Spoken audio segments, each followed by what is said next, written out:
Welcome to three-man coverage. This is week 2. You've got week 1 in the books. One game to go. Jets 49ers, Monday Night Football.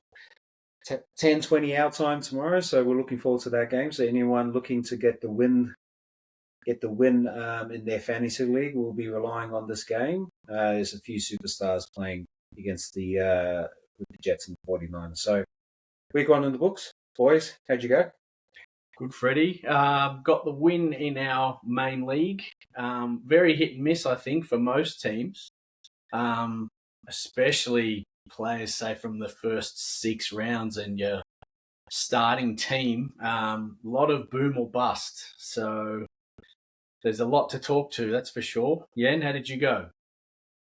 I scored well, but I'm going to lose because I had my first couple of round picks didn't score too well, but they're the breaks, and that's fantasy for you. Yeah, it's always hard week 1, I think, too, because you just don't know what you're going to get, especially as we touched on pre-show with the players that didn't have any preseason practice or game time. It's always really hard to see or to know how players are going to go in that first week. But if you got the win, well done. But it is very, very early, so plenty of time to adjust. Yeah, I'm just looking at your team. Looks like you need your opponent to score donuts tomorrow. You're it's not going to happen. 0.36. I'm hoping Greg Zuerlein is injured. I'm hoping that happens and he doesn't play tomorrow, but it won't happen. That's evil. That's evil. Do you remember when that happened a couple of years ago when we played in the Super Bowl and you had Josh Allen? And I dropped every single bench player to take all the other QBs in case he didn't play. That was filthy. And Joe Nix was carrying on saying, "Oh, no, you can't do that." So, yes, I can. That was filthy. So I didn't think of that. It might happen. Hey, it might happen. Who knows? Well, I did the same thing last year as well because I knew the player I was playing against it was in the lead up to the finals. Playing someone who had one QB and he had a bad matchup, so I dropped players to pick up the QBs with good matchups so they couldn't pick them up. Strategy, man. Just got to think 2 steps ahead to get the win. Got to be on the ball, especially in our main league. But anyway. Yeah, did I win that Super Bowl? Yeah, you did. Just what I thought. Josh Allen was the Monday night, and you got the chocolates. So, yeah. I think that year I had Josh Allen and Cooper Kupp, I think, in that league. Year. So you did. They were my main getters that year. Well, that's the thing. Well, if you're looking at this week, unless you had Josh Allen, Cooper Kupp, Saquon Barkley, Jalen Hurts, Lamar Jackson off one player, I suppose, the rest of the players did not really play well. Yeah, AJ Brown was in there too, but and AJ Brown. Like I said earlier, it was a very, very boom or bust, and not one main top 10 tight end, except for Kyle Pitts, scored a touchdown. You believe that? Not one. And if Kyle Pitts didn't score that touchdown, none of the top 10 tight ends would have scored in excess of 7 points. That is unheard of. Well, there's George Kittle to go tomorrow, so let's see how he goes. Yeah, I'd expect him to do pretty decent. But yeah, you're right. But look at all the rookies that played today. What a welcome to the NFL that was for them. Especially the 3 QBs that played today. Caleb Williams, Daniels, and also Bo Nix. Didn't they have shockers today? The only positive, I think, was Jaden Daniels' use of his legs. He's very, very fast, but he's very, very slight in the muscular department. So he needs to be careful because he does not know how to slide, and we saw that today. That's actually a thing. So it is. He's actually not a confident slider. No. And I get nervous too because when I see quarterbacks actually fall forward, I've seen many a time where balls get dislodged as they fall forward, and there was one part of the game, I think it was in the second quarter, possibly the third quarter, where he sort of just dived forward for a first down, and I'm like, leading with your head, like the players still haven't learned. Like, why do they continue to lead with their head? After Not just examples of Ryan Shazier a couple of years ago, and it's Yeah. just, and especially a quarterback is his first game. Not just that, there were two instances in the last quarter. I think it was in the red zone. All right, he's tough and all, and he tried to punch it through himself, but his helmet got dislodged twice. Yes, Like, they mentioned that too. They said the equipment staff need to do something with his helmet next week, because if something happens and the helmet's off, it's not going to end well for him. maybe they're going to pump his head full of roids so it fits properly. Maybe. He does look good on his legs, though. I'll give him that. And I do have Brian Robinson in the main league, and he did shark a couple of touchdowns from him at the 1 and the 2 yard line, I'm pretty sure. So I was a bit annoyed at that. But Robinson still had a good game when all was said and done. What about Caleb Williams, the number 1 pick? Talk about when you do nothing in the group project and still get an A. 14 for 29, 93 yards. Defense came to rally, and they had out the Bears, all right. I think it was But two. Go ahead. I was just going to say, the audacity of him. Did you hear him after the game? Oh, yeah, I don't care about my stats so long as I win. Dude, you did nothing to help influence the result. Your defense was absolutely elite. 149 total offense, I think they had. Something like that. 149, 159 yards total. The defense alone, I think, had 2 TDs, forced fumble, a few sacks. It was all the D, that's for sure. So it'll be interesting to see how he comes along in the next few weeks. So if you want to flip it too, like that's how you help a young quarterback. Like if you're going to throw your young quarterback into the lines then, and when you need it in a pinch, your defense gets you out of trouble. So credit to the Bears. They got him the win. He gets his first W on the for his professional career. So who knows? This could be. I suppose, but also the next Julio Jones coming out of the draft, Marvin Harrison Jr., 1 reception from 4 yards and 3 targets for the entire game. He got out-targeted by Greg Dortch. I mean, Trey McBride, fine. And James Conner got 4 targets as well, but 1 reception, 4 yards off 3 targets, and people were expecting him to go for 150 and 2 TDs today. It's pretty underwhelming, especially given the amount of capital you would have had to put in to get him.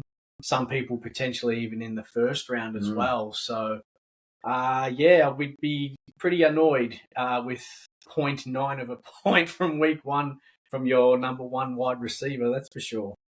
All right, we better move on because we're probably getting a little carried away, and we're probably actually going into some of the segments. So, key injury news from this past weekend. Big one from the Saturday game, or Friday their time, but Jordan Love suspected knee injury. I don't know if anybody saw the footage, but I saw the close-up, and you could literally see his knee pop left and right. That field had all sorts of criticism. Yes, there was some issues with the field, and even pre-game you could see just some blemishes in that field. So I don't think underfoot was great for the players, and I think there was some prominent NFL people, past and present, that had their criticisms on the field as well. So and you saw some players slide around as well in that game. So it was not the best, but the NFL got their game in Brazil. So Barkley had a massive game, but it was early on in the first quarter where he took, I think, one of his first or second snaps and just completely slipped, completely lost his footing. And I was like, I actually thought he hurt himself. I actually thought he injured himself because he fell really awkwardly. And I was like, oh, this is not good. But anyway, he jumped up. But yeah, Jordan Love is a huge loss given the amount of money he was paid in the offseason to be the future QB of the Packers. He didn't start the game great either, but as you and I were talking over the weekend, and he can light it up really, really quickly because they've got such explosive players. Obviously, on Saturday's game, that was Jaden Reed, who went absolutely bananas. But apart from that, and those explosive plays, he probably was underwhelming, I think. Yeah, pretty underwhelming, but that Jaden Reed touchdown was all him. Like, off-platform throw, it was just a great throw. That was all him, and he found him in open space, and then he just took it to the house. Yeah, it wasn't a great showing. Jalen Hurts, he was okay as well. He was Nothing okay. special. Started really, really shaky with the interception and a fumble. I think it was an interception and a fumble. So he started pretty shaky too. But then Kellen Moore actually got him into the game by running some early up tempo, and I think he went 8 from 8 on the drive after the interception from memory, and really started to get the offense ticking. And then from then on, it was literally just a shootout, really, the whole game by both teams. So he was good. He did well, and I think the Eagles will improve. But I mean, really, the standout from that game was pretty much 3 players in Reed, Barkley, and Brown. And yeah, obviously now we'll see what the Packers do. Apparently, they've had a word to Ryan Tannehill. Obviously, they're not too confident in Malik Willis, their backup. So we'll see what happens if Tannehill gets the nod moving forward until Love is back. It's not a bad get, though, if you go Tannehill. I mean, he's stable enough, and poor Malik Willis has got to be behind Tannehill again because he was his backup. I didn't even realise that. True story. Backup at the Titans. So now Malik Willis is thinking, he's probably rubbing his hands together going, I'm going to get a start here. Yep. And then Tannehill just comes into the building and sharks him. Yeah. I did not even think of that. So, but he definitely will be serviceable. And then, like I said, they do have some good playmakers, and I think if he just puts the ball in the right spot, they'll probably do the rest. What do you think of Josh Jacobs as a Packer? He worked his way into the game. Started off slow, but he did start churning out some good chunk plays in the second half. I think he'll eventually find his footing. He started looking good towards the end. If you look at his yards per carry as well, they were pretty decent for the game. And I mean, they were trailing towards the end, so you couldn't really utilize him that much in the run game because you're trying to chase the lead. But he started finding gaps a lot better in the second half when people were wearing down. I think he'll be fine. Yeah. I think last week we actually spoke about Jordan Love as being like a dark horse for MVP. I don't think I'll do that this time around because it's just a blight to the NFL, and us as fans, like, we're losing entertainment left, right, and center. So let's hopefully see Jordan Love back sooner than later. Well, they're saying 3 to 6 weeks for a strained PCL, MCL or PCL. I think it was a PCL. Yeah, I mean, but if we put the moz on Jordan Love, let's all say that Patrick Mahomes is a dark horse for MVP, so we don't have to see the Chiefs win the Super Bowl again. Yeah, okay, let's see. We'll wait till next week. Oh, and they've got a big game too against the Cincinnati Bengals, so that will be very interesting. The Chiefs versus the bathwater drinkers should be a tough game. All right, we'll go to the next one. All right, so, other key injury news. Puka Nacua. Yes. So he did his knee today. He was carted off in the second half, I think. I think he tried to come back on and was carted off. I actually have Puka Nacua, and he had a few targets, scored me 6 points. But once he was off, you could see Cooper Kupp just come into the game, and he had the lion's share in that. So what's his timeline at the moment? They're saying 6 to 8 potentially. Early, that's without scans, but if it is what they say it is, and it's a PCL plus.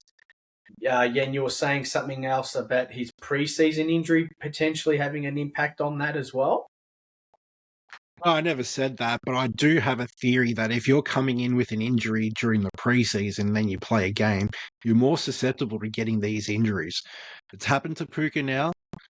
McCaffrey is also suspect to play tomorrow as well. So when I was telling you guys, be careful about drafting McCaffrey and he's hitting that age, you guys laughed at me last week, and now he's suspect to play again tomorrow. And then also we got Brandon Ayuk, who's going to be limited. Jamar Chase was limited this week as well, even though he had the majority of the targets. Man, if you don't have a proper preseason, you're more likely to get injured. Yeah, likely to get injured and likely to not score points for your teams that drafted you with high capital, and we've definitely seen that this week so far. So drafting Puka in the third seemed like value, but he's out for 6 to 8 weeks. It seems like a reach now. So yeah. Hey man, at least you didn't draft him in the first or second like a lot of teams were. Right, he dropped in the third round. That's still a decent value pick considering he was going anywhere between 9 and 12 for the majority of drafts that I was part of. Well, so yeah. No, I agree. And when you think about that, because he dropped, it actually dropped other wide receivers, and I was able to pick up Ayuk as a result of that. So I didn't start Ayuk for this week. So if Puka's out for 6 to 8 weeks, I just gets promoted to my starting lineup, which is not a bad backup. So I have Wilson and Ayuk to start next week. So okay. Any other injury news? So we've got a couple. Those are probably the big two. I know one of the Bucs DBs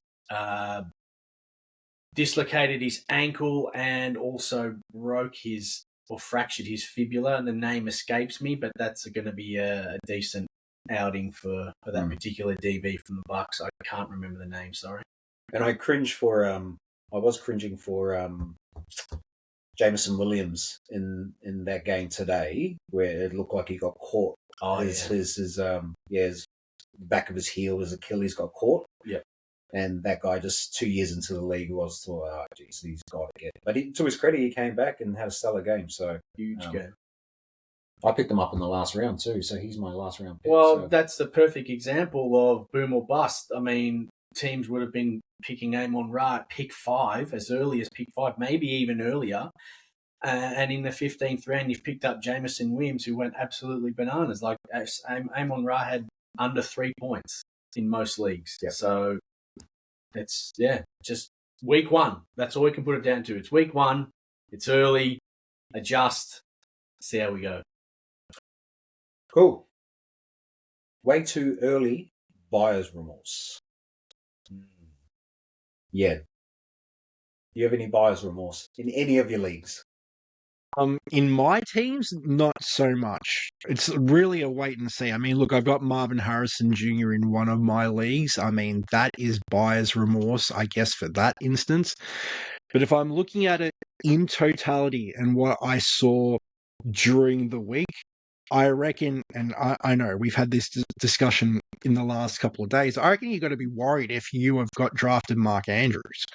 I mean, if you're looking at it in comparison, total there were about 80 snaps. Okay, so Mark Andrews played 59. Isaiah Likely played 53 snaps. Routes run 38 to 35. But if you're looking at the target share, Isaiah Likely had 12 to 2. And all right, they used Mark Andrews more in blocking situations and so forth. But if you're looking at like 12-man personnel and so forth, and during the 2-minute drills, Isaiah Likely was almost a 50-50 split with Mark Andrews this week. And last year, for example, Mark Andrews apparently had 95% of that snap share. And then if we're going down to 11-man personnel, Likely played 8 out of those 13, especially in the second half. So I know it's week 1. I know they needed someone to block for Lamar because he was scrambling everywhere. But if you drafted Mark Andrews, I would be concerned because just based on that game, Mark Andrews did lack a little bit of explosiveness from what I see, and Isaiah Likely didn't. Well, I'll second that only because I've got Mark Andrews in our main league. I'm not going to lie, I didn't like what I saw.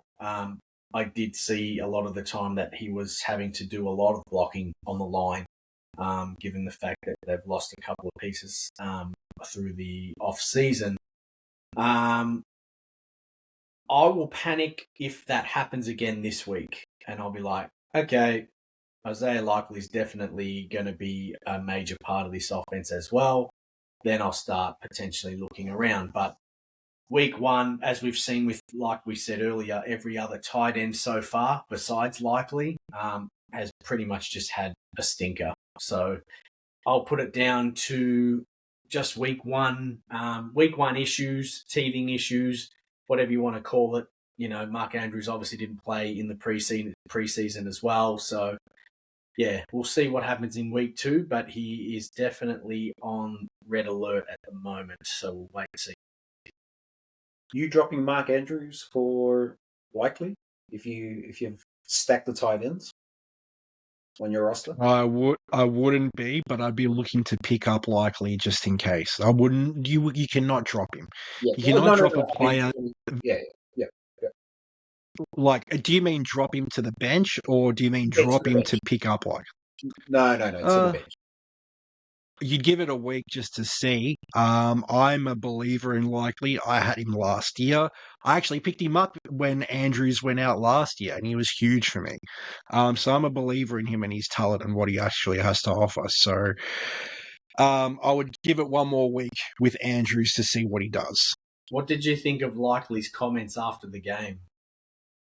I didn't like them. Just like, you lost the game, dude. Unlikely? But no, I didn't like him. It's just so weak. Just move on. I don't understand why players like this, they never seem to learn. Like, you're talking about the back-to-back Super Bowl champions. You lost to them in the playoffs last year, and then you've still got the nerve to go out and say, if that's all you've got, wait till playoffs come. Like, really? Yeah. They haven't And done they've beaten anything. you and they've beaten you 5 of 6 times. Like, what are you talking for? Anyway. I found that really interesting, especially with someone who had such a good game, to come out and sort of just, put a bit of a dampener, I think, on his performance. It's like, why? Why? You just had probably the game of your life. Like, just shut up and move on. Anyway, that's what I think. What about you, Fred? Well, actually, just to piggyback off, because since we're just shitting on the Ravens, I might as well just go into the next part of the segment and just go, is it too early to have buyer's remorse for Derrick Henry? I said it last week. Derrick Henry is Derrick Henry. We know this. And I had concerns about the system. I sent you guys a video. Mike Robinson and Marshawn Lynch agree that the system is probably not suited to him. Yeah. The Ravens are built to hold a lead. Last year, they won 10 of their games where they held the lead. Against the Chiefs, they couldn't do it. And I'm concerned for them that if they can't hold a lead, they have to lean on the passing game. And from what I saw from Lamar Jackson, wasn't great. He was overshooting his receivers. He had to take over the game with his legs. They're a type of team that need to grind you into the ground with their run game and then finish you off. When the trappers of finishing 13-4 last year and finishing the first in the AFC North is that you get a stronger schedule this time around. Now, I don't know what their schedule is looking like this year, but if they need to actually win games, they need to actually be in the same mold as they were last year. So at this stage, if we start to see moments like this with the Ravens and Derrick Henry gets taken out of the game, it may not work for him. And I think it's just a byproduct of the system that he's in. Well, Freddie, some people thought Lamar Jackson had an all-time great game, like the person sitting next to you. I do think he had a great game.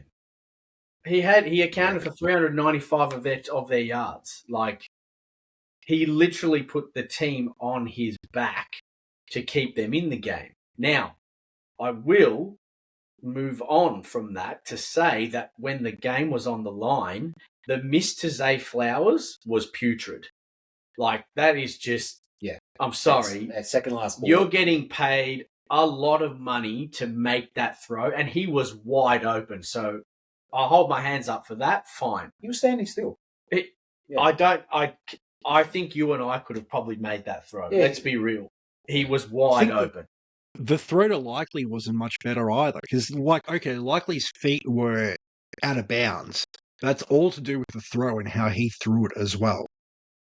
And he had that huge touchdown, right? But the throw he threw to Likely for that touchdown, he threw it about 8 yards and then Likely did the rest of it, where he basically jerked off a defender and then he took it to the house. So, okay, he was able to escape the pocket and so forth, but I don't think he was that impactful. And I said to not start him last week. But other than that touchdown, if he didn't have that touchdown, he would have had about 15 points. But he had 30. So he had 30 in our league, about 25 in others. But still, like if you discount that, if that didn't happen and Likely didn't take it to the house, he would have finished on about 15 points. Yeah, and it would have been another boom or bust for a high-end draft capital pick. So, but the Henry thing, I think the Ravens will. I think they'll. Harbaugh's too good a coach to not turn it around. They didn't get blown out. I think they'll be in the lead most weeks. Again, I don't know what their strength of schedule is like, but I think you'll find that the Ravens will be the Ravens and they'll be leading most weeks from here. And I think Henry will be okay. It's week 1. I think there's concerns about their offensive line too. Like that was putrid last week. And I'll tell you the next couple of. So I was just going to say they definitely had some issues early in that first quarter with the pre-snap penalties and everything, especially Ronnie Stanley, who's a seasoned vet, and he just was not getting it right. I think he had 2 or 3 penalties by the time the game ended as well. So he's had injury. He's been plagued by injury over the last few years. He's in and out of the lineup. Probably doesn't surprise me that he was struggling a little bit, and I don't know how much he played in the preseason, but we're starting to find that with some of these teams, they need to have preseason reps, right, to actually translate into week 1. And there were some really ugly week 1 games. So just call it teething issues. I think it's very easy, I guess, for us to sit here and be critical and that sort of thing, especially when we're talking from a fantasy point of view. And if your team loses and you don't generate the points that you thought you were going to get from these players, but really at the end of the day, it's week 1. So if it continues into next week and the following, couple of weeks after that, then like I said, for me, especially with like someone like Mark Andrews, then press the panic button. Before we move on to the next segment, I'll give you the next couple of games. Next week should be pretty good outing for them, considering what J.K. Dobbins did against the Raiders. They got the Raiders, but then they got the Cowboys, they got the Bills, and they got the Bengals. Then they got an easy one in the Commanders, but then they got the Buccaneers, and then the Browns. Yeah. So we'll see what Derrick Henry does in those games. Yep. It's a decent schedule. I can see them probably winning just over half of those games, to be honest, from what I've seen today. So we'll see. We'll see how we go. All right. Well, this closes up for this segment. Any closing statements, guys? Hold on to your teams. Adjust your players accordingly for week 2, and don't press the panic button yet. It's too early. Yeah, don't look to trade your key players. They were first, second, third round players for a reason. Mm-hmm. Wait another couple of weeks before you make any drastic trades or drops. Yeah, Gino. Unless you're trading with me. That's a different story. I know. There's already one in my inbox at the moment. I think it's been there since last Wednesday. Yes. Yeah. I think you sent one as you were sitting there talking. He goes, "Oh, Puka's out." Oh, yeah. I think you need another wine. All right, on to the next segment. I'm going to talk about waiver wire. Probably a bit early, but we can just talk about who's out there. So, after week 1, with 1 game to go, who do you think is out there? Who do you think is attractive for us to looking to start in your week 2 lineup? For me, one of the bigger ones that was brought to my attention was Tank Bigsby at the Jags. He and ETN split carries 12 apiece. That was supposed to happen last year from memory, and there was a lot of talk about Bigsby potentially eating into ETN's snaps, but it didn't eventuate. So this year, clearly, Peterson is wanting that to happen more and for him to be on the field more, and he looked really, really explosive too when he got his chances. So I guess for a little bit of depth, or in case ETN has an injury at some point, Bigsby, I think, is a very, very good pick to look at early on in the season. I've got a couple. So the first one, I agree with Tank Bigsby, but the other one, if you're in a PPR league, would be Justice Hill. If they are trailing or in third down situations, Justice Hill will be put in for Derrick Henry. If you go by what he did last week, he had 6 receptions for 52 yards. All right, nothing special, but if you do need that cover, he's someone to consider. I think Zach Charbonnet's work or numbers were a little bit inflated. I mean, the game was over and they pretty much rested Kenneth Walker for like the entire fourth quarter. And I watched him because I got Kenneth Walker in a lot of leagues, right? So I was tearing my hair out. One, because he had a touchdown disallowed, but the second one because like they just rested him and they put Charbonnet in, but he didn't look that great. The other one, well, there's 2 more as well, in case you want a handcuff. Blake Corum, if you want to pick him up, he had no impact this week, though. So if you want to get him as a handcuff, pick him up. But the other one as well, if you're expecting or trying to predict a precipitous downfall, pick up Jordan Mason in case McCaffrey goes down. He might be the lead back tomorrow. So he'd be someone to consider picking him up. And also, if Zeke hasn't been picked up as well as a running back, he'd be also one to consider because he's definitely going to be the lead back for Dallas this year. Let me just pick you up on that. You said pick up Justice Hill for Derrick Henry. In what situation are you picking up Justice Hill? No, I'm not saying drop Derrick Henry. I'm saying if you need just some running back depth, and you need someone as a cover during the bye week and so forth, you should pick up Justice Hill. I'm not saying to drop Derrick Henry. Just if you've got someone who's not playing well, one of those late round picks, you can drop him. Probably consider picking up Justice Hill, especially in a PPR league. He's going to get all the receptions. He's going to get the third down work all the time. And if they're trailing, they're going to input him, it looks like, over Derrick Henry. Yeah. And let me just flip it. If you're looking to drop someone to the waiver right now, given week 1, anybody in any of your teams you'd think about? It's too early. It's too early. You can't these are players that you've drafted for a specific reason. Now, unless someone has been injured, and I mean, really, you're not going to be dropping Jordan Love or Puka Nacua. So, no, I don't think you can. Unless, let's say, for example... Well, you would be wanting to... So, Tank Bigsby, right? If there's someone on the bench that you think that would be expendable, you'd pick up Tank Bigsby? In my case, in my actual own personal situation, the only player that I can actually afford to drop is TJ Hawkinson. I got him as a tight end depth add. He'll be back after their week 6 bye. Yeah. So for me, it would only be someone like him to pick up. He's on the pup list, right? Yeah.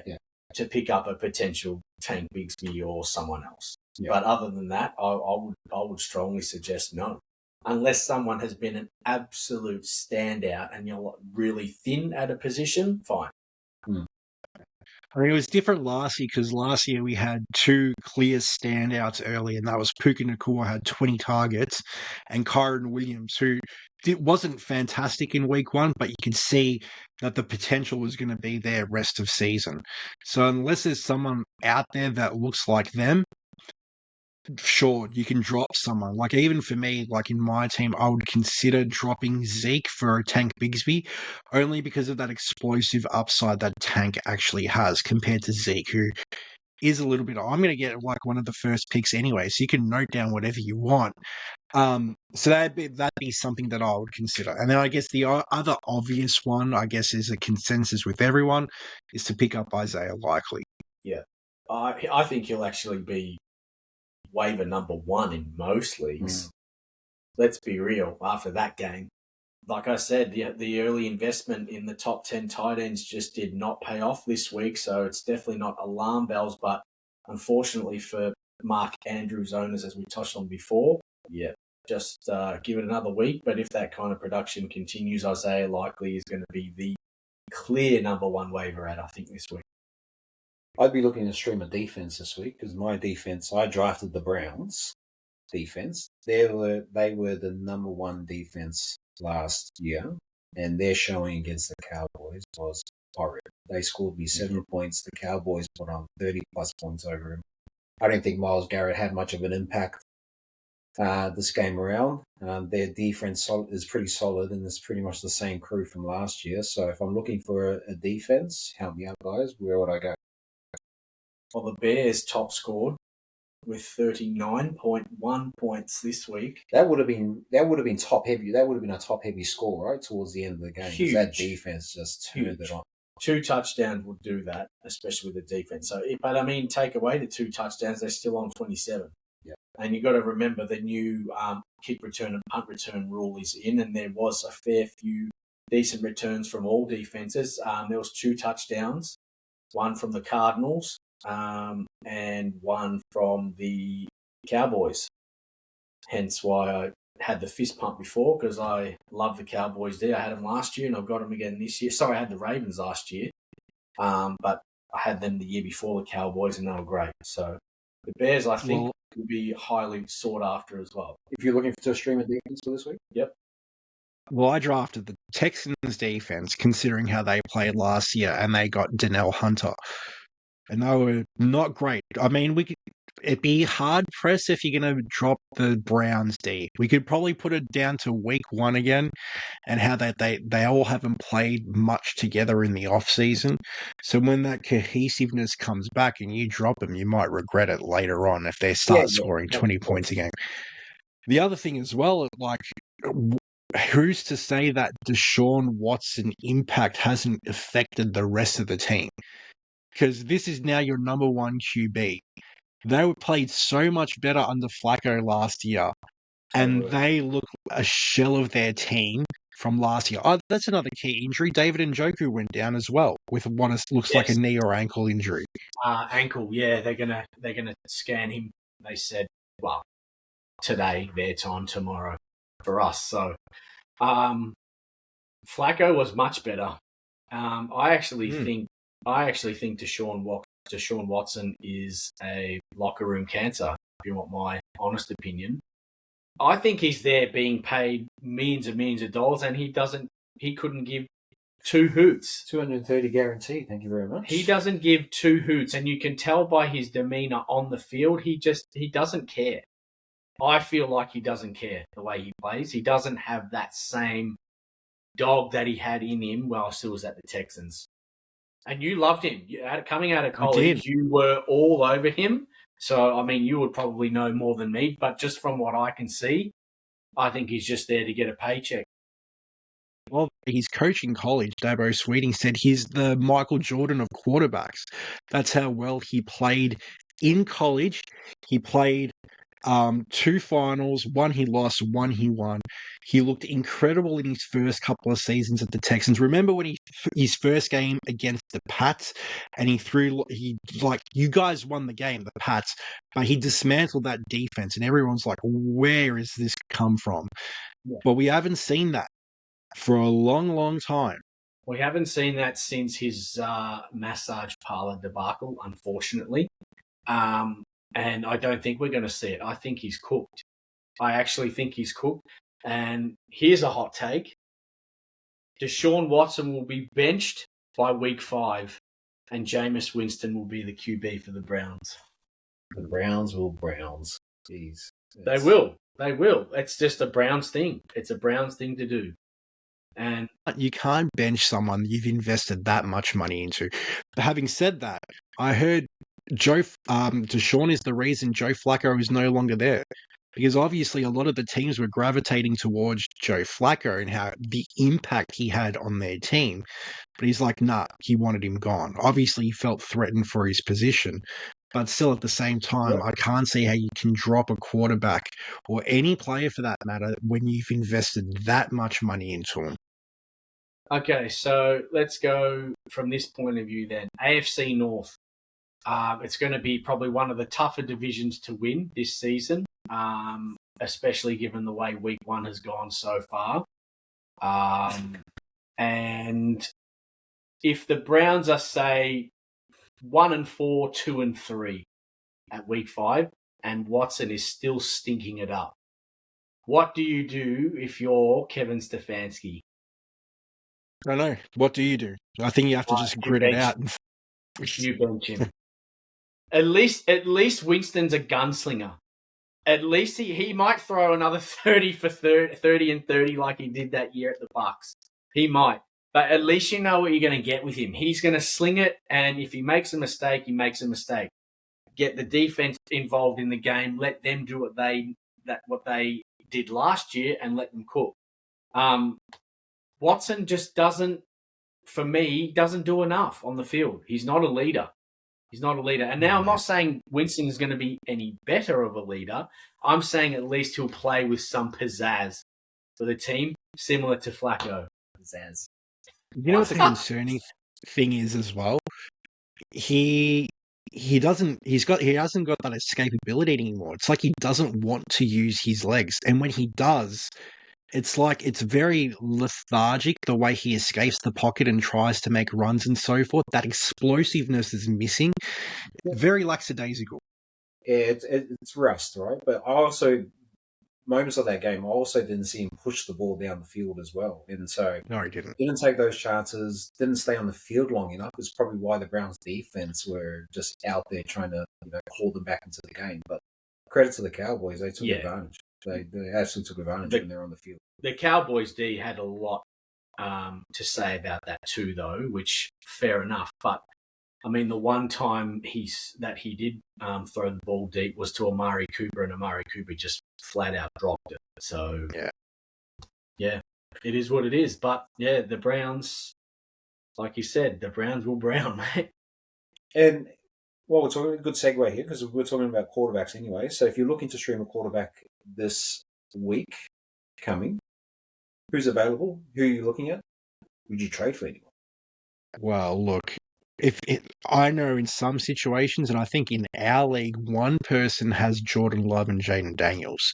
So that's a little bit concerning. So if you really are going to want to stream a quarterback, I wouldn't look into the Derrick Carr numbers. I mean, they played the Carolina Panthers, and they're a topic all to themselves about how bad they are.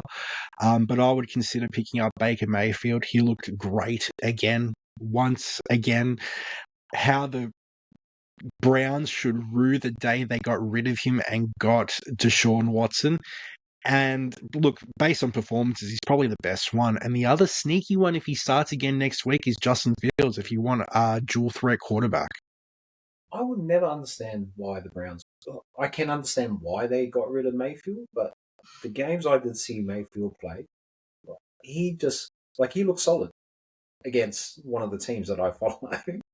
And I don't think we ever won against a Baker-led Mayfield team.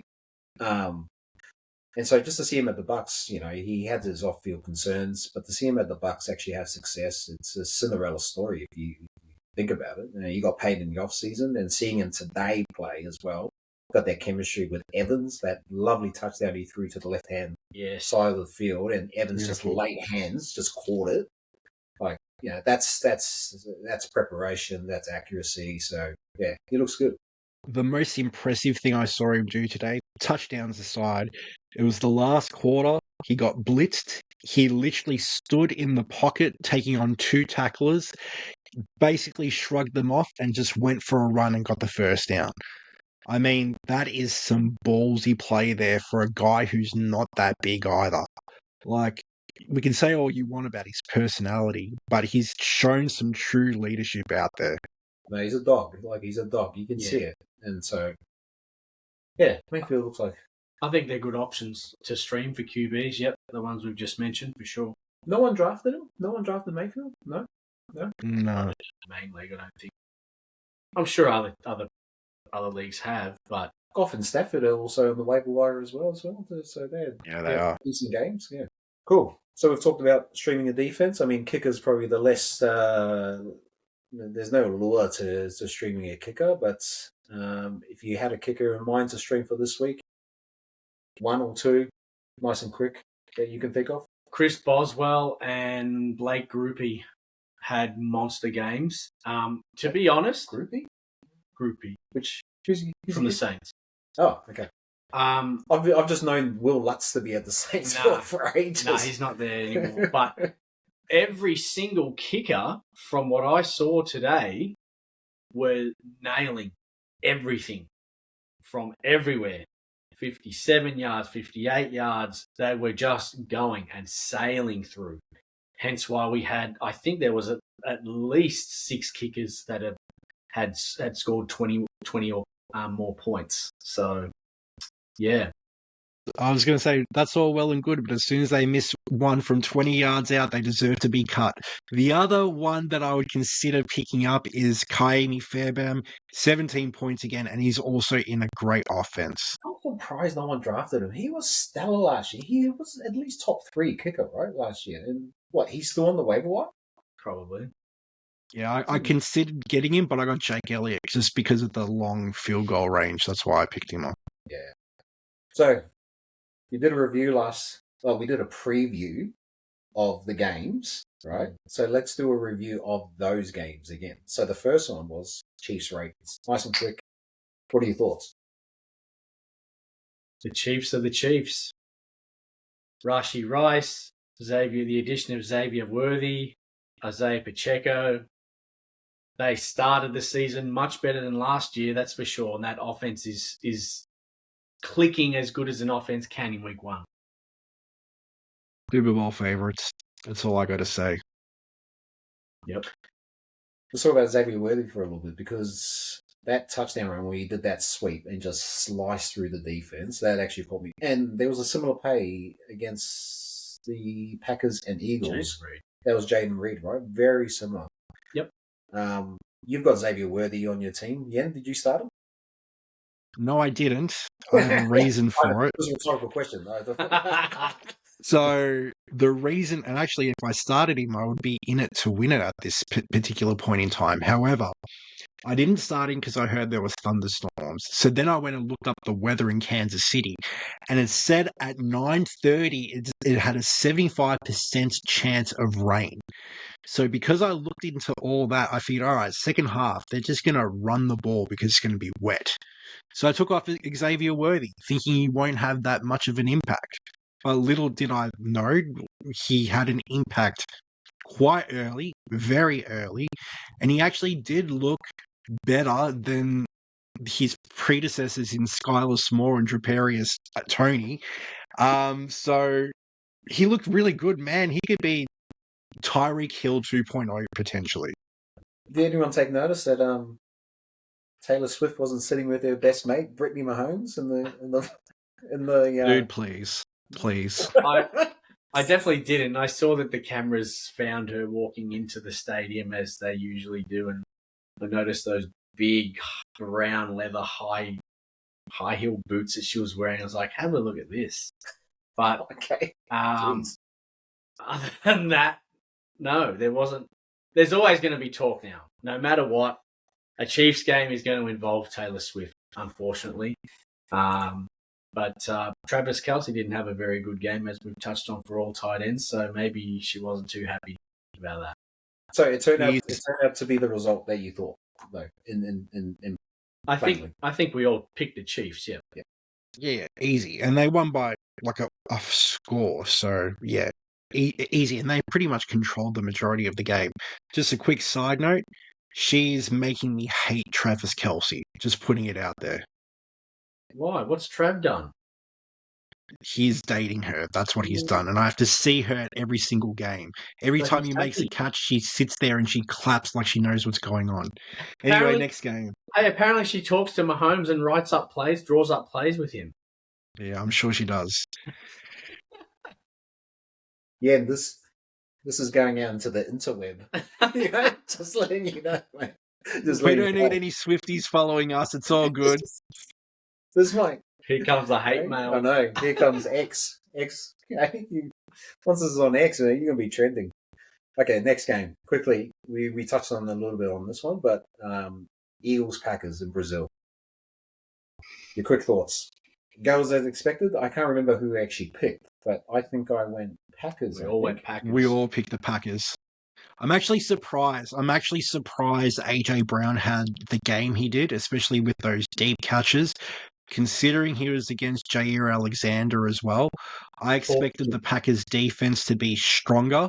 I didn't expect Saquon Barkley to make those jump cuts like he did this week.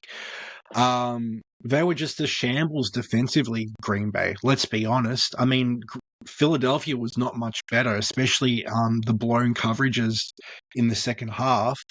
But I think the Packers' defense was really disappointing. And at one stage, like Jordan Love was going at 50%, and that's the game there. Pretty much as I said earlier, after those first couple of mistakes that Hurts made, and then Kellen Moore getting him up to scratch with the up-tempo offense, it was basically, there was no defense, really. There were some key plays made, but it was basically a shootout from that point onwards. So I guess that we said the biggest thing to come out of it is the Jordan Love injury, but credit where credit is due. The Eagles got it done, and it's probably a significant win in terms of the head-to-head in the NFC. Next game we previewed last week was Falcons-Steelers. Did it go where you thought? I'm not surprised by the result. The Steelers are... Go, yeah. I was going to say I'm not surprised, but man, I expected more from those offensive weapons from the Falcons, though. I mean, especially Kirk Cousins, Drake London, Kyle Pitts. I mean, all right, Kyle Pitts caught the touchdown, but those skill position players did not look fantastic at all. Bijan Robinson, don't look at his rushing yards. You can see he's going to be the bell cow back and have a huge year. But the rest of them, man, they were bad. They were so bad.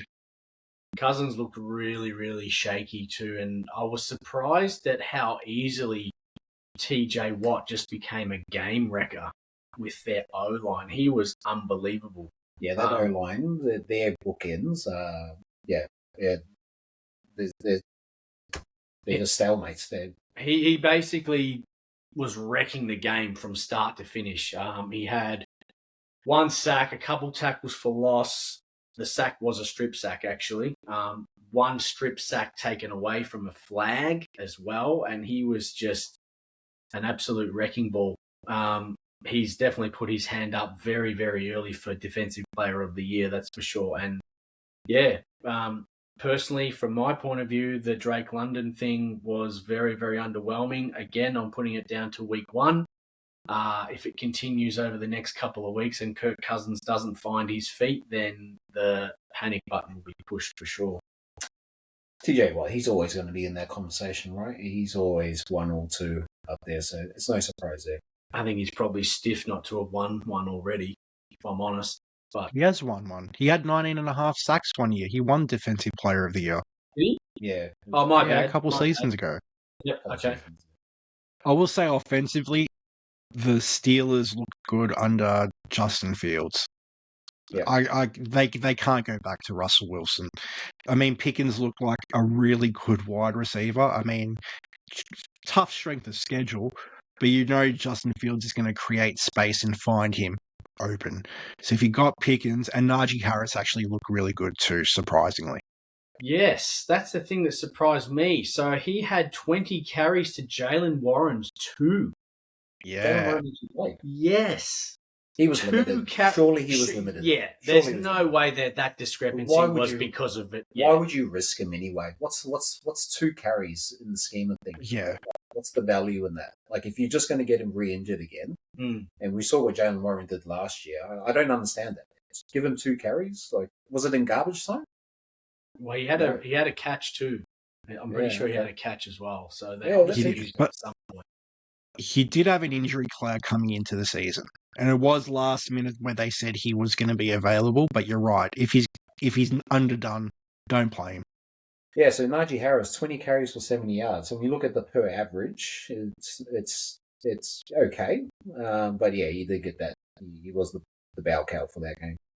And what about the Falcons defense? If you guys pay attention to them, because they've got some stars on that side of their team. So Jesse Bates and safety. He's 2-time All-Pro. You've got Judon that they've acquired from the Pats in the offseason. AJ Terrell that they just paid big money for as their corners. How did they look? I didn't see a lot of the Falcons' defense, but I mean it was a fairly low-scoring game. 15 to did it end 15 to 10?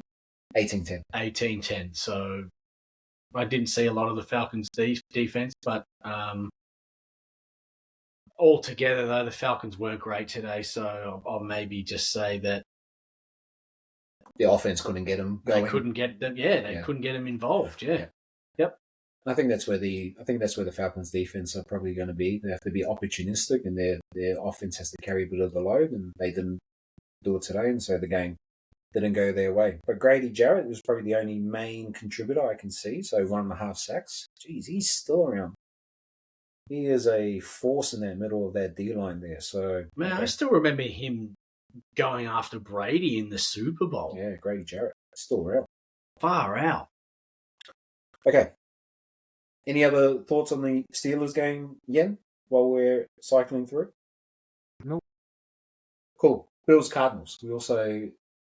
I think we all picked the Bills to win, but probably not as close as we thought it'd be. So 6 points in it. The Cardinals started on fire. They were on fire early, and then the Bills' defense actually came to life and started putting a bit more pressure on Kyler. Made him make a couple of key mistakes, and then basically Josh Allen took over. He took the game over. I did predict last week that he'd have 60 rush yards and 2 TDs. He almost got there. He had 39 and 2 TDs. Also accounted for 2 in the air. But yeah, it was basically a tale of almost 2 halves. Cardinals started well, and then Josh Allen and the Bills took over. Yeah, I have Connor in my team, and he started off really well. I think he went up to 5 points within the first few minutes of the game. He had a touch of the ball on the first 6 plays of the game. Yeah, so he fired away, and then obviously the Bills got in front, and he was taken out of the game. So, any thoughts? Yeah, I just think Josh Allen's probably the front runner for MVP after week 1. And as we said last week, the fact that he doesn't have a clear number 1 right now, I think it makes that offense more unpredictable. And if you go and look at the box score, like Keon Coleman had the majority of the targets, but he got them late for 51. Khalil Shakir, 3 for 3, 42 yards and a touchdown. Mac Hollins apparently is there now, 2 for 2. I mean, James Cook didn't get much work in the air. He had 3 receptions. And then you're looking at the tight ends. If you had Dalton Kincaid, like I do, he only had 2 targets for 1 reception and 11 yards. Also, on the ground, James Cook was okay. 19 carries for 71 yards, going at 3.7 yards a clip. He was okay. Yeah, when you look at the top 5 receivers too, they average over 10, 11, 12 yards per reception, which means that Josh was pushing it down the field. So, really solid game. So you got him as your front runner for MVP, have you? After this week, absolutely. And I think he'll continue. If he can, minimize the interceptions, like last year he threw way too many, I think, and that's what impacted his MVP. Because I still think he should have been MVP. Him or McCaffrey. Let's be real. Not this Lamar Jackson because he had a 7-week stretch or whatever it was. If he can minimize the interceptions this year, I think he will be a clear front runner for MVP. Yeah, he does have those brain fart moments, right? Where he tries to push the ball into too tight of a window and he just gets undone. Yeah, he trusts his own. I can get it. He's got a big, powerful arm, and he trusts it too much, and then sometimes it's his undoing. So you've seen it probably plenty of times from the AFC East. So plenty. We'll go to the next game, Lions Rams, which was Sunday Night Football, Monday here. What are your thoughts on the game? I thought it was a great game. Ripping game. Obviously, the Nacua injury early put a bit of a dampener on it for any Rams fans or Rams fantasy players. But then at least we got to see Cooper Kupp doing Cooper Kupp things. He was unbelievable. And I was kind of pulling my hair out too because the player I was playing in the main league had Cooper Kupp and he just kept racking up these catches. And his yards after catch is just phenomenal. Yeah, when I had Cooper Kupp that year, when I won it, and then you see Cooper Kupp ascend, in fantasy from that. As soon as Stafford gets a sense of Cooper Kupp, like once he chains those 1, 2, Oh, yeah.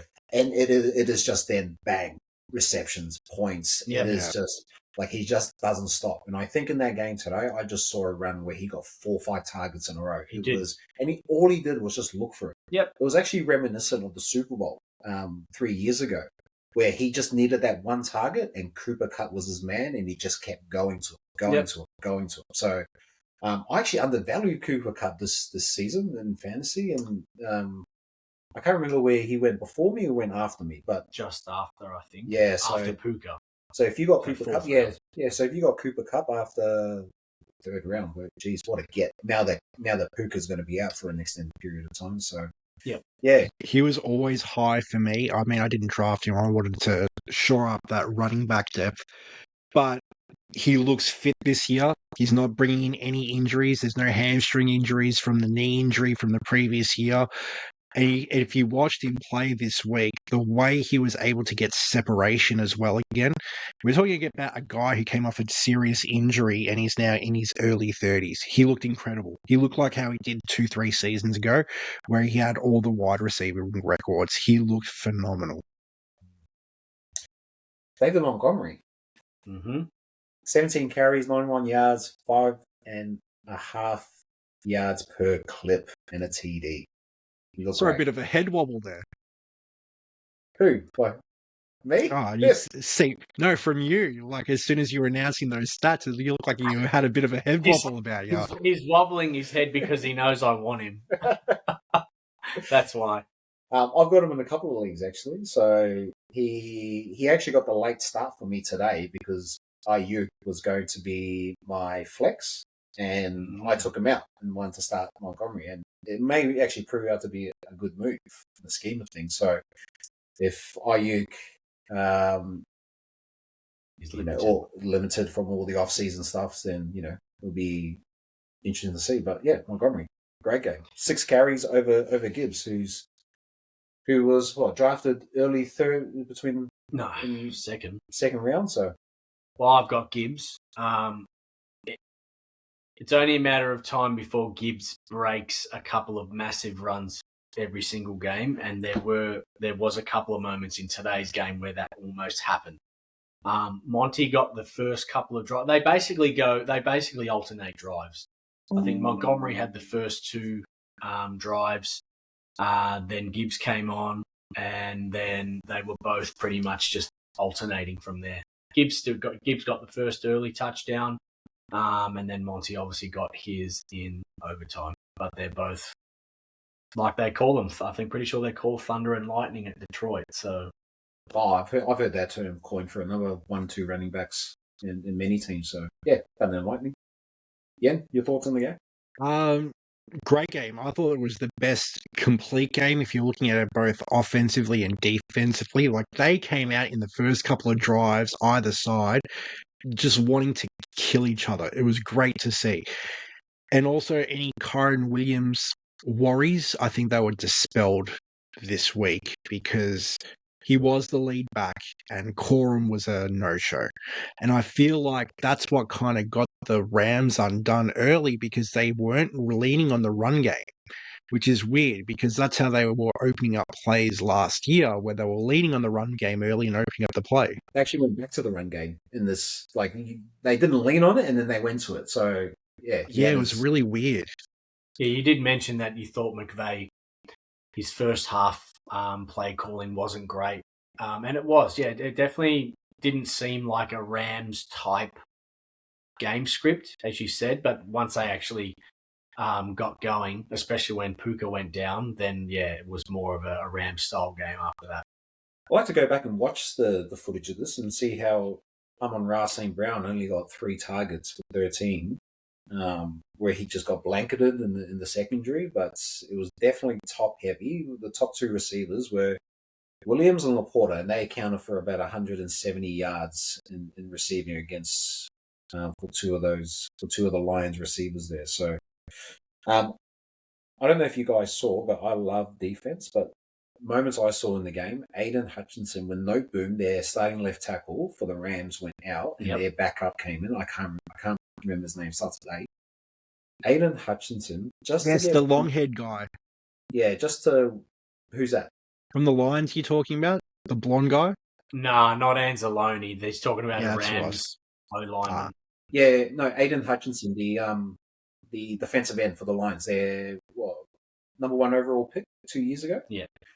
So he just absolutely, when No Boom went out, they're starting left tackle for the Rams. He just absolutely feasted on the backup, and it's actually surprising. He only recorded 1 sack, but I'd love to see what his pressures were. His pressures would have been up. He was just pressure was great.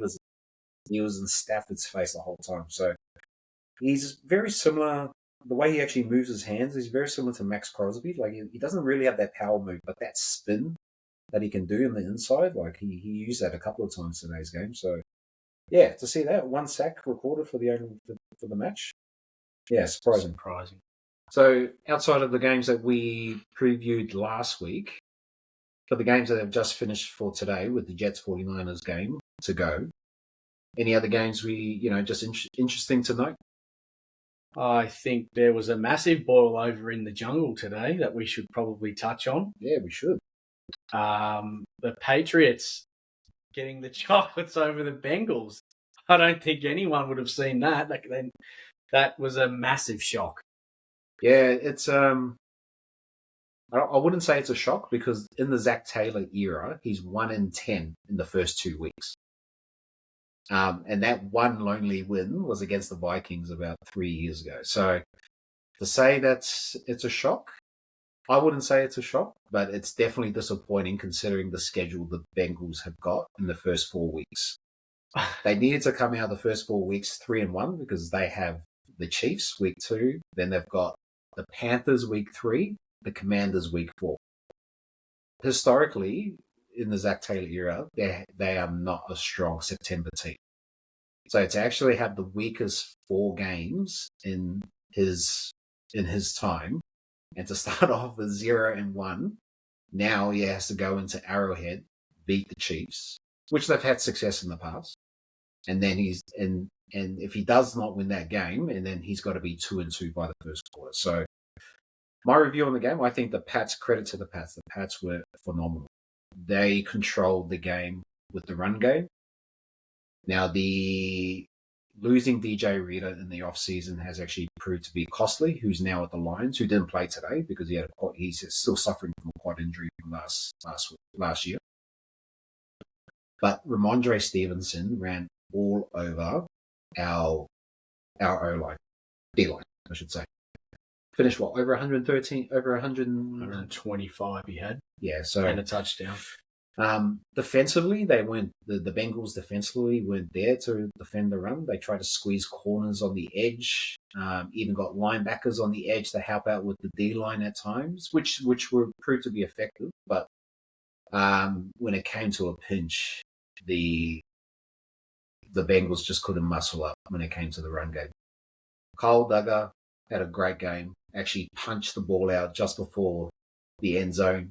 Tanner Hudson, he had a walk-in touchdown. For some reason, holding the ball up like this, carrying it like a loaf of bread, and just had it punched out. But yeah, very slow start. I heard that the Royal Dalton bathroom supplies in Cincinnati was actually sold out. And that there was a lot of water possibly being drunk from those bathtubs that got sold.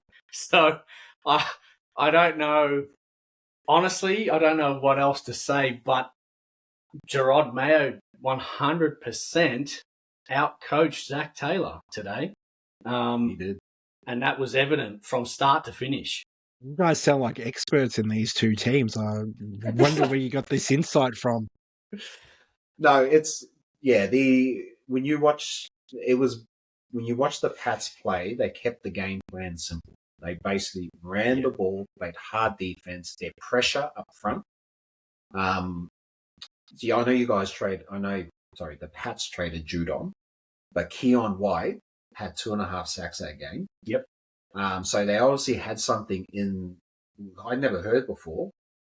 Was he drafted? Was he undrafted? 2 years ago. 2 years ago. So they've obviously had something in Keon White for them to actually trade Judon off to get a 3rd round pick. And He was great. And our bookends, Trent Brown and Orlando Brown on the other side. So for him to have 2.5 sacks against, good to, good O-lineman, Pats played really well. This is without Christian Barmore still as well. Yeah, so Godchow was good too. So Godchow actually provided a little bit of pressure up the middle as well. But if you're a Cincy fan, you got to be disappointed because now you start with another slow start. Like last year, you went 0-2, you're 0-1, and you're going into Arrowhead week 2, which is actually not a primetime game. It's actually a 6:30 game. Really? Yeah. Okay. It's a CBS game, which is. We'll see what happens there, but judging how the last few times that you've played the Chiefs, that's actually gone down pretty well.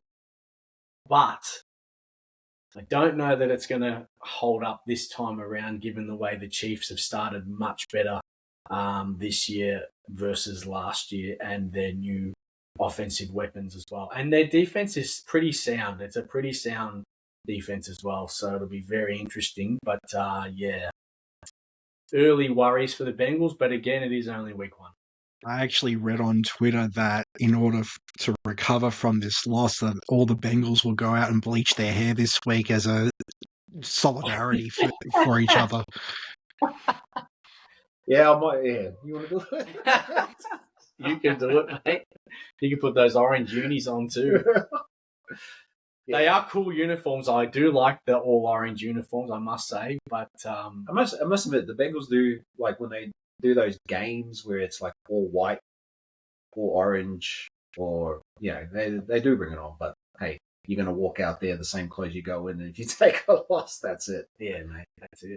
Other than your Patriots Bengals love affair that you just had, the two of you, I just want to say that someone last week was questioning me when I said the Chargers will not finish last in the AFC West. Any thoughts on that situation after week 1? I know it's week 1, but I'll hold my hand up. I did not see the Chargers, and look, they didn't have a great game, but I hold my hand up for sure. I did not see them beating the Raiders. And this is another situation where I actually can't remember this. Yeah, Harbaugh outcoached Pierce massively today, and the experience showed, I think. So, yep, I'll hold my hand up. Again, it is very, very early to say who's going to finish last, but the Chargers did surprise me as well. Yep. And I said the Broncos will be the worst team in that division. I mean, if you look at Bo Nix, he was 0 for 2. He got a touchdown in his legs. It was only 26-20, but that score line flattered them. They got a touchdown late. They are shocking. They are a bad, bad team. And Kenneth Walker probably could have had 200 yards if they played him for the entirety of that game. Probably, yep. When he started to get going, I'm like, he's going to break a massive one open soon. It obviously didn't happen. He got his touchdown, but they didn't look great. The Broncos, they didn't look great. And I was expecting a lot more from Javonte Williams, and he was extremely underwhelming as well. Probably just go back to the AFC North for a little bit. It's interesting to note that the Steelers are the only team that won in the division for week 1, which is surprising considering every NFL pundit have slated the Steelers to finish last in the division, which I struggle to think because Mike Tomlin's never had a losing season. Not me. I didn't have them finishing last. No way. Not after last year. Any other closing thoughts before we move on to previews for next week? All right, let's get into it. Let's go. Buffalo, Miami. Ooh, big AFC East game. In Miami, I'm pretty sure. Yes, Dolphins at Bills. Oh, they're at the Bills. Yep. That's huge. Game over then. The Buffalo's winning.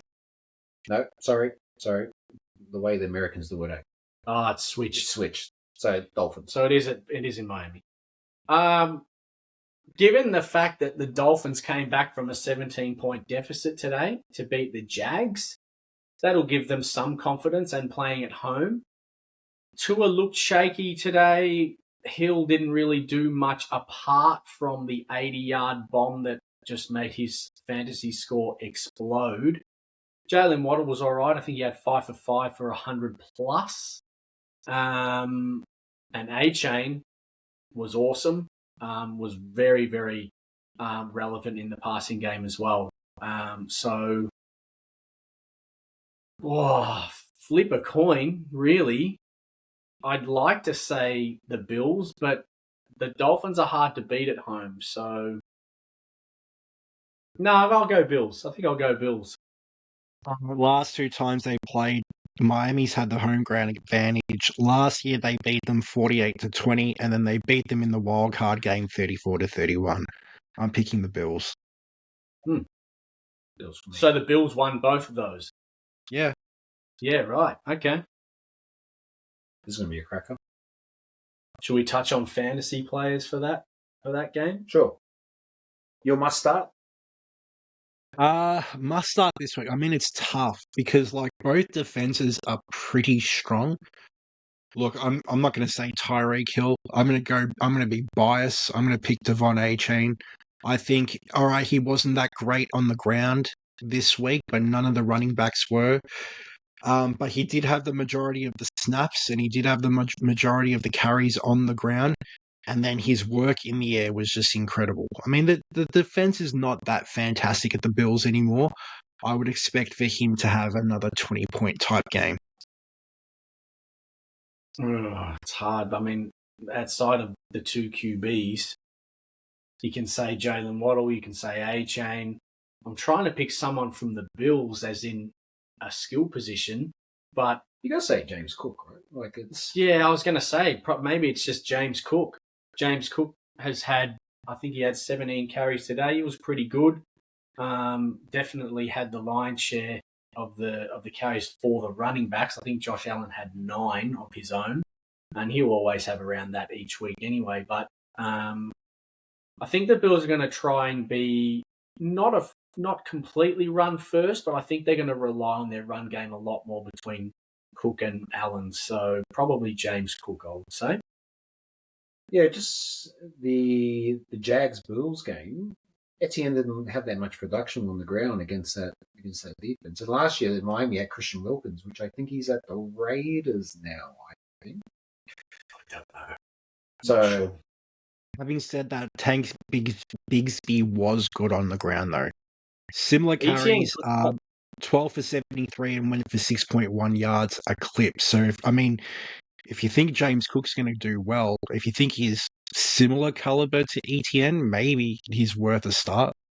Etienne would have had another touchdown too, but he decided to fumble a couple of yards out and actually kicked it back into touch. So that was interesting. And that actually, I think, would have iced the game for the Jags. But, let's see if the split carries between Etienne and Bigsby continues this week. Bills. Okay, consensus. Lions, Buccaneers. Which is at Detroit. So Detroit have 2 home games to start the season. Ooh. And they were playoff teams last year too, so they played each other. So this is a rematch. They did too in the divisional round. Yes. Yeah. Which Mayfield didn't have great showing. Let's say that finally Amon-Ra St. Brown is Amon-Ra St. Brown. Traditionally, the Bucs secondary over the last couple of years hasn't been high end. It's been sort of middle of the pack. It's more been their run defense, I think. So I'll say Amon-Ra to fix his troubles from week 1. And the Lions will win. The Lions have Carlton Davis that they acquired from the Bucs last year. Mm-hmm. So there's a bit of intel there. I think the Lions will get it, like you. And if you weren't thinking about streaming David Montgomery this week, or if you weren't thinking about starting David Montgomery this week, his performance should give you enough confidence to start him next week. I'm starting David Montgomery. If he's on Must start. If he's on your roster, yeah. Must start for me, one of the Tampa Bay Buccaneers wide receivers. I mean, both had good outings this week. Mike Evans in the playoffs against the Lions in a loss had 8 for 147 and a touchdown.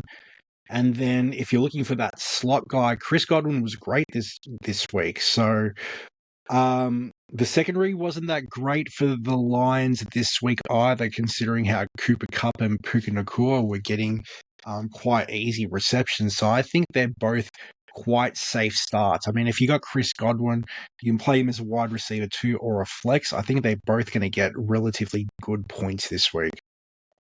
Okay. Cardinals Rams in Arizona. Yeah, I'll start with you. Well, based on how everything has gone, I will start Kyron Williams. Again, a little bit biased there, but he should be able to feast against that defense. Easier matchup for him, not a great defensive line. Should be able to have a big game this week against the Cardinals. I mean, look at what James Cook and Josh Allen did, for crying out loud. Why can't Kyron Williams do the same thing or better?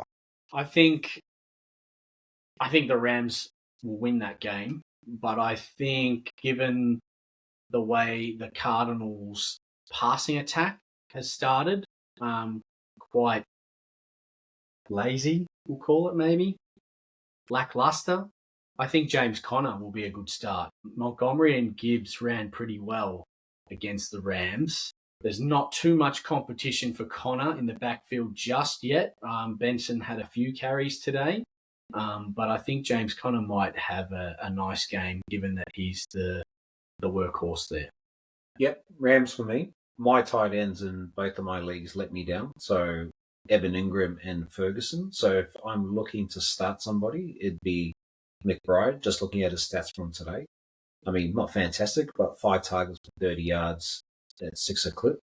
If you're looking for a tight end to stream this week, I mean, he would be drafted in most leagues, but if he's there sitting on your bench and you've got a tight end that underperformed, and Gino had the stat there before that Kyle Pitts was the only top 10 tight end that's scored a touchdown. If you're looking to get a little bit of upside from relatively unknown player, because he is a rookie, then have a look at Trey McBride. But he'd be a must-start for me. Cool. Next game. Bengals Chiefs at Chiefs. No brainer. Chiefs, and start anything Chiefs, really. I'm going to go Worthy. Let's double down on Worthy to go bananas again. Yeah, because you didn't start him. Like, you have Worthy? I have him in the secondary league. I didn't start him because I had pretty good depth at the wide receiver position. Mm-hmm. Rashee Rice and Worthy are the two that are going to be, I think, the focal points in the passing game. Now, we know Kelsey's there. We know that. Yeah. He's getting on. I don't think he's going to be the focal point. So, Rashee Rice and Worthy. Let's not forget Marquise Brown's back this week too. Oh, yes. He is too. Actually, that'll be interesting now to see what the dynamics like and the split of the receptions there. So that'll be, the targets. Look, I'm picking Chiefs, but having said that, I wouldn't be surprised if the Bengals won. I mean, historically, they've always played well against the Chiefs, so I wouldn't be surprised if there's some form of upset. Look, it's hard to pick anyone. I'm just going to go to the safe option. Start Travis Kelce. I mean, he should have a better outing. Having said that, actually, the Bengals have played Travis Kelce quite well, especially in those playoff games. Take that back. I will go with Rashee Rice as a must-start for this week. So I'm not going with Kelce anymore. That just came back to memory. I'll go Rashee Rice as the must-start. Yeah, I'll probably counter that. You could probably stay with Travis Kelce, only because I saw Hunter Henry and Austin Hooper have a bit of a day for themselves, as in 12 personnel for the Pats. They didn't really target anyone outside the Pats. So if you want to go to Kelce, it's a very safe pick, but I can understand why you'd go Rashee Rice because of how the Bengals have played Kelce in the past. So for me, I'd go Chiefs in Arrowhead. I don't think I don't think the Chiefs will make a mistake this time around. I don't think they'll let the Bengals in. I think the run defense is a miss for the Bengals. It's a problem since late last year. They've got issues on the D line with depth. Their rookie D lineman, who they drafted in the 4th round, which is McKinney, was supposed to be that run stopper to come in. Chris Jenkins was the 2nd round pick also for the Bengals, didn't play today as well. So they're really thin on the D line. So I think the Chiefs will win by 10. Must start Travis Kelce, which is a given, but only because of what I saw Hunter Henry and Austin Cooper do today. Not great games, but they had solid games where it just kept the ball moving. So we're not considering anything on the Bengals offense this week? Like, what happened with T. Higgins? Did he play? Why was he not playing? Yeah, that's there's a question mark on that one because apparently he was fine, but as everyone knows, he's signed the franchise tag. So there's rumors out there that he may have just pulled a Swifty one to get a new contract. So there's definitely rumblings in that building, and your top 2 wide receivers are looking to get a new contract, then yeah, it could linger throughout the locker room. Fortunately, the Bengals have got some good depth, but they're unproven. And so Burrow has played well without Higgins and Chase when they're not there, but he's never played with them when they're not there, when both of them are not absent. So it'll be interesting to see whether they go again today. Chase looked rusty. He was pulled out in a few snaps, and I think Zach Taylor actually mentioned that because of the practice time in the off season, they just pulled him out in some instances. But he had six catches for 80 yards or something like that. So look into that as you will. I think Burrow will have a better performance because he knows how to play the Chiefs. But the concern for the Bengals should be that interior. Again, it's always a conversation with the Bengals, with their O-line. And Chris Jones, the way I saw him handle Tyler Lindenbaugh, who's the Ravens' star center, he might have a field day against Kappa and Paris in that interior. So I see a path with the Bengals winner, but I see it more leaning towards the Chiefs. Quite handsomely, I think, by 10. Bears, Texans. Well, I think the Texans should win, but there are plentiful options here to pick. I mean, there's wide receivers all over the place. There's running backs that were drafted high all over the place. But look, it's quite interesting to see that when you're looking at the wide receivers, that Nico Collins was the main dude this week. I actually thought Tank Dell was going to be the out-and-out wide receiver 1 for the Texans, but it looks like it's Nico. But then when you're looking at the red zone share, it looked like it was Stephon Diggs was the man. So I'd be concerned about starting Tank Dell this week. And I think a good start option probably would be Stephon Diggs this week because he does have that red zone opportunity. So these are the first couple of touchdowns he caught since about like week 8 last year. So if he's going to be that red zone guy, I mean, that's great upside to have. I'm not worried about Dell only because it seemed that Stroud still wanted him deep. I didn't see Diggs or Nico Collins try and stretch the field. And if it weren't for a fraction of the ball being underthrown and Dell having to pivot last minute, he would have probably had a 50-yard touchdown. So he still had 7 targets as well, albeit it was only 3 catches. But I think Tank Dell is still going to be the deep threat guy and only 1 less target than Nico Collins. So I don't think there'll be a worry there. Will the Bears D cause the Texans offense some trouble after their performance this week? Will be interesting to see. Well, if you're looking at it, like Joe Mixon had a huge game this week, right? If you're looking at the actual run defense of the Chicago Bears, Tony Pollard had 16 carries for 82 yards for 5.1. Tajay Spears had 4 carries for 21 yards and 5.2. So it looks like you can run on him. I guess the issue is like if you're in a throwing situation. So maybe Joe Mixon is a relatively safe start this week as well. Yeah, you stole my thunder. I was going to say Joe Mixon. 30 carries, 109 yards. And I mean, you boys know that, I think Joe Mixon's is a solid runner. But when you run him behind an O-line that they've got, particularly on that left side with Tunsil there, Like, he's just, to see those stats, I don't think I've ever seen Mixon have those stats. And if you're a Cincy fan, that's where they've been saying Mixon needs to get the ball 15 times or more a game. Because I think the stats when he does get those touches, his win ratio is 90% or something like that. So to see the Texans use him in that way is you've got to be happy to be Joe Mixon, but you've got to be really happy if you're a Texans fan. So I thought they had a solid backline anyway, the Damian Pierce being there, but now they've got so I think he only had 3 carries from what I saw today. I think Pierce is an afterthought now with Mixon there. I bought into Pierce when he was a rookie. I thought he looked great in the preseason. I drafted him too. So some solid games there, but he's definitely taking the back step in that backfield. I'd be Texans easy. I'd be concerned about starting anything Chicago Bears. DeAndre Swift didn't look too good. Caleb Williams didn't look good. I can't imagine he's going to put in a better performance this week against the Texans defense. I mean, and also the play caller's just not very good either. So it's a culmination of like all this talent, but nothing really good to direct them in a way, let's say. Mm-hmm. Anything else? Okay. And Monday Night Football, Atlanta versus Eagles. I'm looking forward to this game because that defense of Atlanta, I'm looking for them to fire. I don't think they're gonna. If they couldn't fire against the Steelers, I don't think they're gonna.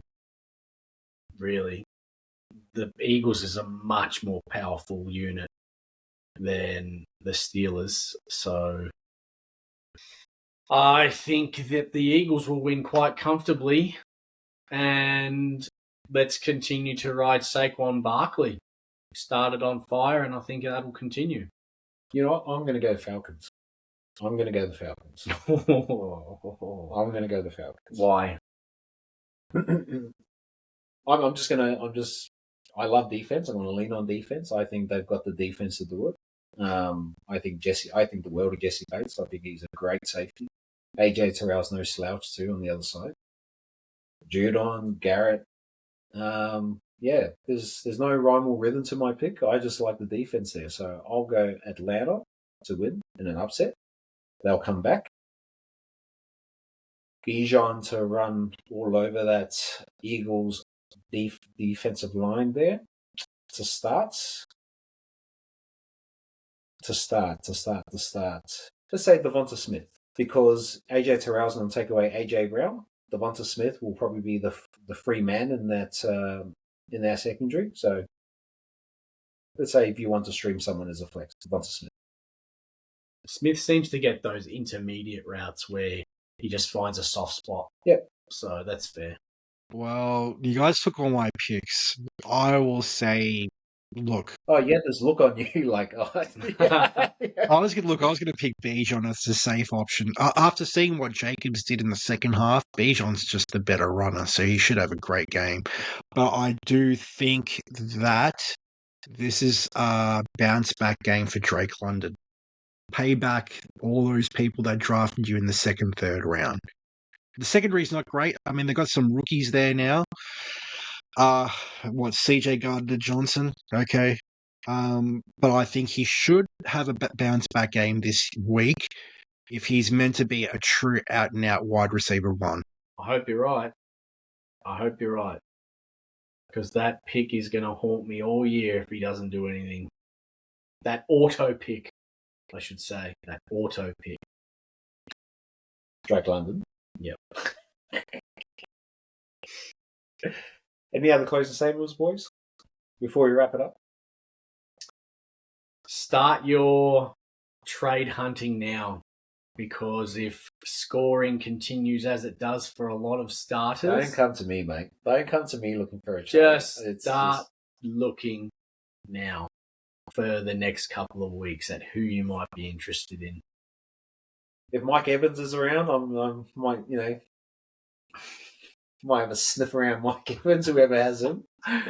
I asked the person who does have him today, and he said he's not getting rid of him, so I wouldn't bother. You did it, didn't you? I did. You get him just to ship him off again. I know him. So you can follow us on Instagram and Facebook. We'll put all the links in the coming days once we release this. So if you need any advice for us for week 2, just drop a comment, like, and subscribe. 3-Man Coverage. Until next time.